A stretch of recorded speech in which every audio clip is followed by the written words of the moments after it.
સુરતના કાપોદ્રા વિસ્તારમાં આવેલા કલાકુંજ મંદિર ખાતે દર વર્ષની જેમ આ વર્ષે પણ હિંડોળા દર્શનનું આયોજન કરવામાં આવ્યું હતું।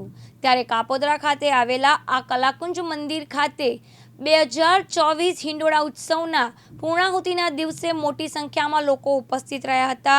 છેલ્લા ઘણા સમયથી કલાકુંજ મંદિરમાં શ્રી નીલકંઠ ચરણદાસ સ્વામીના સાનિધ્યમાં તેમજ સાધુ ગુણસાગરના માર્ગદર્શનમાં આવતા હિંડોળા ઉત્સવનું આયોજન કરવામાં આવી રહ્યું છે।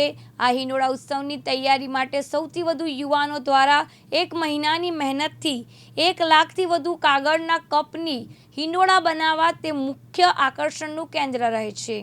આજે છેલ્લા દિવસે મોટી સંખ્યામાં મહિલા અને હરિભક્તો દર્શન માટે ઉપસ્થિત રહ્યા હતા।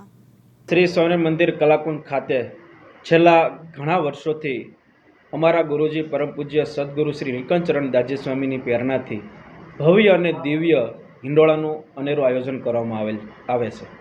આ હિંડોળાની અંદર 1 મહિના સુધી અમારા યુવાનોએ પોતાની હાથની કરતબ દ્વારા અને કલા કૌશલ્ય દ્વારા અવનવી ડિઝાઇન પેપર ગ્લાસની અંદર પાડી અને હિંડોળા બનાવ્યા હતા।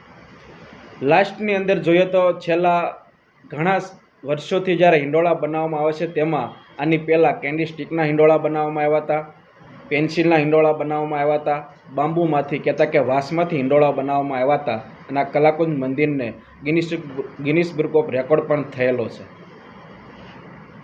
કેટલા લોકોએ દર્શન કર્યા? 1 મહિના સુધી આ હિંડોળા ચાલ્યા હતા, એમાં આશરે 70,000 થી 80,000 દર્શનાર્થીઓએ આ હિંડોળાનો લાભ લીધો છે। એમાંય પણ આજે હિંડોળાની પૂર્ણાહુતિનો દિવસ છે, એકાદશીનો પરમ પવિત્ર દિવસ છે અને આજના દિવસે પણ 20,000 થી 25,000 લોકોએ આ હિંડોળાનો લાભ લીધેલો છે। શું ઉદ્દેશ્ય છે આ હિંડોળા ઉત્સવનો?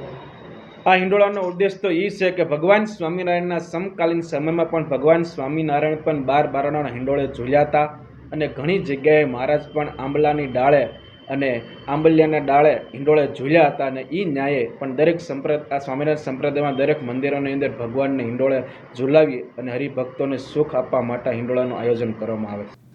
કાનાભાઈ મેર, દિવ્યાંગ ન્યૂઝ, સુરત।